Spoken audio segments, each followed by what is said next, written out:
NBC Sports welcomes you to the following presentation of the National Football League.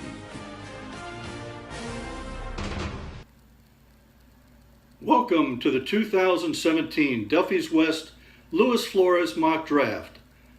All owners have made it through another year, so it should be a good one. Since coming out in the early summer of 2016, Fee has been getting himself jacked up because of the hardships that coming out have caused. These before and after pictures will show the hard work Fee has put into his training. He has also been consulting out in the jungle with our President of the United States, discussing future things to troll on Facebook. With the first overall pick, Fee takes Troy Brown out of Marshall University. Although Fee probably meant Antonio Brown, but what does Fee know? There has been a trade for the second overall pick. Team Ginsburg is giving up his number 2 pick for the Token Broad's number 7 pick. In exchange, the Token Broad will tutor Team Ginsburg on how to win a fantasy football championship. In addition, how to draft a really good team and how to rely less on the Ginsburg wire. Mary is always searching for her lucky leprechaun.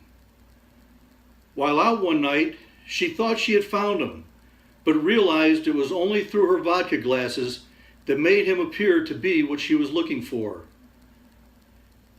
In winning 2 championships and having only 3 owners below her in winning percentage during this time, 4 if you count the annual irrelevant owner Brian, she definitely has the luck of the Irish on her side. With the second pick out of Notre Dame, Mary selects, with a reach, Golden Tate. Josh has been dreaming of meeting Cinderella for many years now. Trip after trip, he's been denied the chance. But this summer, it finally happened. Josh was able to touch Cinderella and greet the crowds in Disney. And when they touched, the fireworks flew. The other Disney women really don't see what everyone else sees in Cinderella, especially Josh. In keeping with the Cinderella theme, Josh selects for the 3rd year in a row Alfred Morris out of FAU. With the 4th overall pick for the 2nd year in a row, Gary will not be making the same mistake by picking Todd Gurley. The Gurley man was a disaster last year and crushed any championship hopes Gary had, even though he made it to the semifinals with a strong showing by the rest of his team. This year, with the 4th overall pick, Gary selects who he wanted last year, Ezekiel Elliott. Even though Zeke is suspended, suspensions have worked well for the Token Broad in both of her winning seasons, so why not give it a try? Entering his 7th season in the league, Brian can now boast that he has reached the milestone of 14 wins, 1 more win than an undefeated season in our league. However, it took Brian 78 regular season games to accomplish his feat, about 50 more than it took the next closest person to reach 14 wins. Way beyond the mean and standard deviation bell curve that Brian learned in statistics while in college. Fellow owners should now be on notice as he has now sniffed the smell of success, and who knows what can stop him now. Since he's feeling lucky, Brian selects Lucky Whitehead out of the Florida Atlantic University. There has been another trade. James has moved out of the 6th spot and will now pick 12th, and Jason will now hold the 6th pick overall. Jason must give up 6 Florida Panther tickets against either the Buffalo Sabres, Carolina Hurricane, or the New Jersey Devils, and also 1 year supply of hair gel. After losing his championship belt in the 2016 season, Jason has decided to step down to the Kids Fantasy Football League to try to regain his confidence before trying to compete again with the big boys and girls. The kids are beginning to suck the life out of him, and it's believed he may be stuck in the kid level forever. Jason has been seen at local simulators trying to compete against higher competition, but it appears to be helping very little.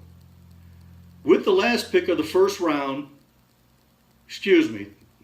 with the sixth pick of the first round, Jason takes Tom Brady solely based on his picture being on Madden's NFL game cover, since playing NFL computer games has been the only place Jason can seem to win a game lately. Mark has moved to Baker Island, a U.S. minor outlying island in the Pacific Ocean, so he can continue to get up at 4 a.m. to make his Ginsburg wire picks right at the opening bell due to the 8-hour time difference.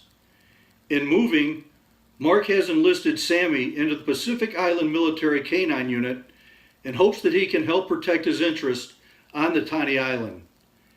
And while on the island, Mark has finally met up with one of his lifelong idols, the Lion King.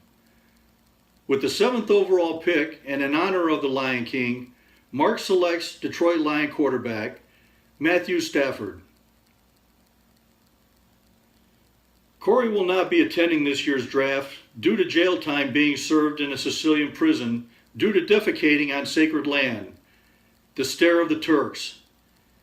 In a display of utmost disrespect to the Sicilians, Corey, instead of waiting until he returned to the city, did his business on the rocky cliff. He was heard muttering to the authorities, "I'm naked and I'm happy. If you don't like it, that's your problem," failing to mention the big dump he left behind. In hopes that the Italian warden will release him early, and with a little bribing, Corey selects Italian wide receiver Danny Amendola. After putting his arm around a girl for the first time, and it felt so good, good enough that Cole began to contemplate about his fantasy football future. Cole seems to understand that there may be more out there than just fantasy football. He has since found puppy parenthood and has been elected as the new chairman for this year's Puppy Bowl. With Cole's newfound love for dogs, he selects Michael Vick, who was just picked up by the Kansas City Chiefs. Cole doesn't know he was picked up to coach. After leading the league in wins and points scored for the 2016 season, Justin suffered a humiliating blow in the final game, losing to the lowly 6th seed, Token Broad.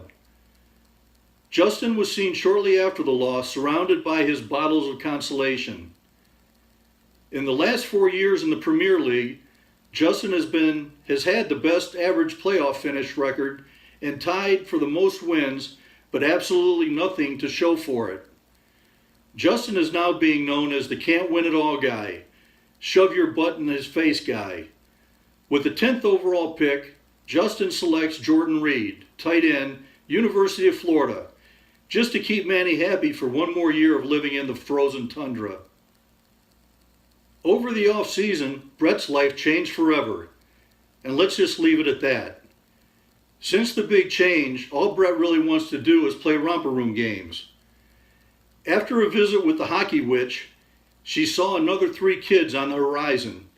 For that reason, Brett chooses Drew Brees just because he has 4 kids too. From the look on James' face, it looks like he may have just shit himself with what's left to pick. Who thought moving out of the 6th slot to the 12 was a good idea? But then again, James has been going through an identity crisis all year. The odds makers have spoken, and James is the odds-on favorite to be the next league member to come out and join Fee in his special club. With the last pick of the first round, James selects Gronk, just because they use the same hair gel. Well, that wraps up this year's Duffy's West 2017 mock draft. Barring any last-minute trades, this draft could hold true. Good luck to all the participants, and we'll see you in the playoffs.